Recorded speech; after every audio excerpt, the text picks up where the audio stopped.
Charlie Munger 又點講呢？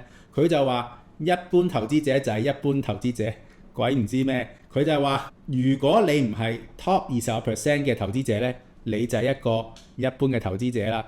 一個一般嘅投資者又點可以贏一啲專業嘅投資者呢？所以啊，如果我哋自己去揀單一嘅股票嘅時候呢，我哋嘅輸嘅機會呢係非常之大嘅喎。咁佢哋嘅建議係咩呢？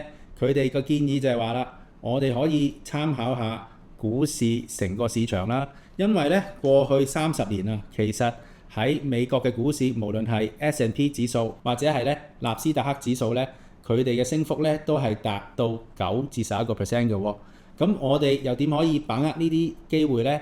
我哋咧可以去買一啲股票嘅基金啦。喺香港我哋可以選擇盈富基金啦。如果喺美國，我哋就可以買一啲指數基金 ETF（Exchange Traded Fund），例如咧 S&P 500指數嘅基金啊，同埋咧納斯達克指數嘅基金。佢哋咧就係根據嗰個指數嘅成分買翻相對應嘅比重。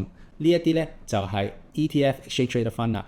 而我哋要留意嘅咧就係佢哋嘅 service fee 啦，因為佢哋係唔需要好主動去管理呢一啲基金嘅喎，只要跟翻指數嘅成分買翻就得㗎啦。所以啊，佢哋嘅 service fee 越低咧，我哋嘅回報率咧就係會越高嘅喎。例如啊，Vanguard 唔知你哋有冇聽過咧 ？Vanguard 就係一隻出名係 service fee 低嘅一個基金，而佢其中一個 S&P 500嘅基金咧嘅股票代號咧就係 VOO， 你哋可以留意翻睇翻咧佢嘅資料咧，就係過去3年咧佢嘅回報率係9%，過去5年咧係19%，而過去10年咧係12%。唔好話我唔提你啊，因為侵咧最近咧就打緊呢一個關稅戰啊，所以咧股票係非常之動盪。